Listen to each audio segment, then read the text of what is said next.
Recentemente, a Folha de São Paulo saiu do Facebook, retirou sua conta da rede social, dizendo que fake news estava ganhando espaço e o jornalismo profissional estava perdendo.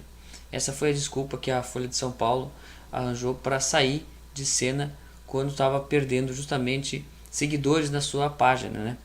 Na verdade, a página da Folha de São Paulo estava sendo tomada de xingamentos e todo tipo de, digamos assim, a interação que eles queriam, né? Não era bem como eles gostavam. Então a Folha de São Paulo começou a receber comentários, perda de seguidores e todo tipo de,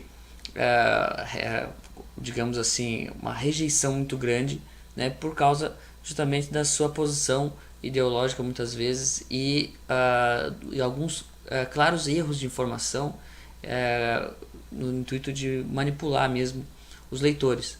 A gente sabe que a Folha de São Paulo sempre foi ligada aos grupos de esquerda, ligada à universidade, principalmente a USP, aos intelectuais lá de São Paulo e também muitos políticos. Então isso começou a pegar mal. Mas o que está por trás realmente? Não é só isso, né? O que está por trás realmente da saída da Folha de São Paulo do Facebook? A acusação que eles fazem ao Facebook, às redes sociais de modo geral, é de serem fake news, né? Esse rótulo fake news que a gente sabe que surgiu aí na campanha do Donald Trump, que ele acusava a CNN de ser fake news e de mentir sobre ele, enfim. E isso começou a ganhar mídia e as pessoas começaram a usar essa expressão. E acontece que agora estão meio que virando o jogo e usando essa expressão para acusar justamente aqueles outros que utilizaram esse rótulo inicialmente, né? Que são aquelas pessoas que são, como a postura do Donald Trump inicialmente, de anti-nova ordem mundial. E agora eles começam a chamar de fake news tudo aquilo que fura a barreira daquilo que eles não querem falar. Mas o que está por trás desse rótulo fake news? Se a gente for pensar de forma realista, o que significa fake news? O que significa esse rótulo? Em primeiro lugar, ele é sinônimo de sensacionalismo. E sensacionalismo também é sinônimo, remete a notícias falsas, a mentiras, a manipulações, apelação, né? Apelação para os sentimentos, para as sensações, por isso o sensacionalismo. Então esse é um tipo de jornalismo que existia, chamado também de imprensa marrom, né? No início aí do jornalismo, no início do século XX. E essa imprensa marrom, ela se caracterizava pelo quê? Principalmente pelo pessimismo. As notícias tinham um tom pessimista e o apelo das notícias era o apelo pessimista, quer dizer, utilizar grandes perigos, grandes riscos para que deixasse as pessoas com uma sensação de medo e com isso elas comprassem o jornal para ficar sabendo o que estava acontecendo e tal. Então esse apelo era o apelo do sensacionalista. E por outro lado existia uma outra linha, outro tipo de jornalismo que era aquele que chamava os sensacionalistas de imprensa marrom, né? Que era o jornalismo profissional, né? O chamado jornalismo profissional, que é esse que a Folha de São Paulo está se colocando, né, como representante. Esse jornalismo profissional, ele era, ao contrário do sensacionalismo da imprensa marrom, ele era pautado pelo otimismo. E que tipo de otimismo era esse? Era um otimismo justamente porque ele fazia parte dos grandes grupos econômicos e eles estavam, digamos assim, tentando apaziguar a sociedade e tentando ignorar, digamos assim, os conflitos, qualquer tipo de conflito existente para tentar reformar, ou melhor, para tentar manter a ordem da sociedade. Esse era o objetivo desse jornalismo profissional no início. E com o tempo, então, esse jornalismo foi claramente sendo apropriado pela esquerda, porque a esquerda tem o objetivo de quê? De transformação social, não de informação, né? Entre sensacionalismo e jornalismo profissional, na verdade, poucos, né, nenhum dos dois está realmente interessado em informação, em informar. Um é pessimista, outro é otimista, são duas maneiras de informar, mas o jornalismo profissional está sempre pautado pela manutenção da ordem social. E o sensacionalismo, como eu falei, era esse pessimismo, que apelava para o medo e tal. Ora, mas o que é que a Folha de São Paulo está fazendo se não é apelar para o medo das fake news, das notícias falsas, etc.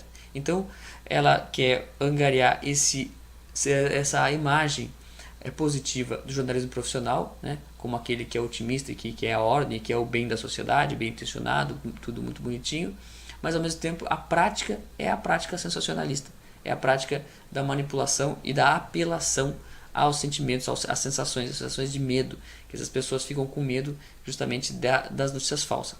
Mas o que mais que isso gera? Isso gera também uma sensação de desconfiança, e a gente não sabe mais, as pessoas não sabem em quem confiar. A verdade é que esse novo cenário em que a grande mídia se diferencia desse sensacionalismo e começa a rotular de fake news tudo aquilo que ela não gosta ou que tenta retirar a credibilidade dela, né? Isso cria um ambiente de incerteza, você não sabe mais em quem confiar. E essa situação, na verdade, ela é propícia a todo tipo de manipulação. Mas o interessante é o seguinte, a Folha de São Paulo, então, voltando ao assunto inicial, ela saiu do Facebook dizendo que o seu jornalismo profissional estava perdendo espaço, enquanto que fake news estava ganhando espaço pelas redes sociais.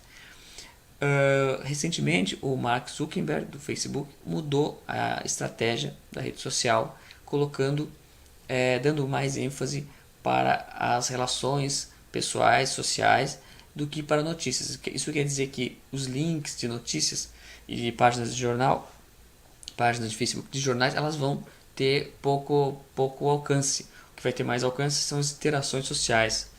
Então o Mark Zuckerberg recentemente falou numa entrevista que se as pessoas ficarem mais tempo interagindo com a família, vai ser melhor, e nem que isso as pessoas fiquem menos tempo na frente do Facebook. Parece muito bonito, muito bem intencionado, mas na verdade a melhor forma de transformar a sociedade é através das suas relações sociais e de lazer. Muito mais fácil do que esse apelo que já está falido da informação, né, do fornecimento de informação imparcial, etc. Esse tipo de coisa que haja vista a perda de seguidores da página da Folha de São Paulo, que é o verdadeiro motivo que ela está saindo do Facebook, né? Porque as pessoas já não aguentam mais a internet do jeito que está. Então, o que acontece é que os grandes grupos de comunicação, os grandes jornais, estão perdendo credibilidade cada vez mais. E a forma que eles arrumaram para resolver esse problema é rotular tudo que não é eles, rotular de fake news, né? Agora acontece o seguinte, uma estrutura criada pelo Facebook recentemente vai na verdade fornecer um serviço de fact-checking, né? Checagem de informações. E esse serviço, essa estrutura, a Folha de São Paulo está dentro disso, ela é uma cliente desse serviço. Então, na verdade, ela só mudou o tipo de parceria que ela tem com o Facebook. Enquanto ela fala mal das redes sociais, na verdade, ela está utilizando também para a estrutura do Facebook, nesse acordo entre eles, para fazer essa checagem de fatos, que na verdade vai apontar, né, quem é fake news e quem somos fake news, né? Porque todos que não somos a Folha de São Paulo somos fake news, ou os grandes jornais, né? Então o que acontece é que o problema é que essa estrutura criada pelo Facebook, ela pertence a uma outra ONG muito grande que digamos assim, membro também da Open Society do George Soros. Então o George Soros está por trás desse negócio de fake news, de utilizar o fake news como elemento de descredibilização das redes sociais e de todas as opiniões que não concordam. Recentemente no Twitter, esse multibilionário George Soros falou também que essa questão da liberdade da internet era um perigo e que isso ia ameaçar a própria democracia, né? O que ele entende por democracia obviamente não tem nada a ver com liberdade. E isso, então, o jornalismo profissional das grandes empresas que é fake news, na verdade. E eles que estão querendo transformar, né, através da sua apelação aos inimigos imaginários, né, transformar a sociedade justamente naquilo que eles imaginam, naquilo que eles querem. Então, esse assunto das fake news, esse assunto da estrutura do Facebook e a ligação disso com o George Soros, com a Open Society, o George Soros e outras, o milionário Warren Buffett, a própria fundação Bill e Melinda Gates, essa relação tá colocada, quem quiser saber melhor, nessa próxima edição agora de março da revista Estudos Nacionais. A gente fez uma matéria justamente levantando essas relações. E vocês vão ver que claramente, não tenho o que dizer, a situação é muito simples. Embora o que esteja sendo dito sobre essa situação, as análises, são completamente ilusórias, justamente para nos deixar sem saber o que está acontecendo. E por isso a gente não vai entender nada quando eles nos taxarem, nos rotularem de fake news. E isso já está perfeitamente previsto, né? Então eu convido a todos também para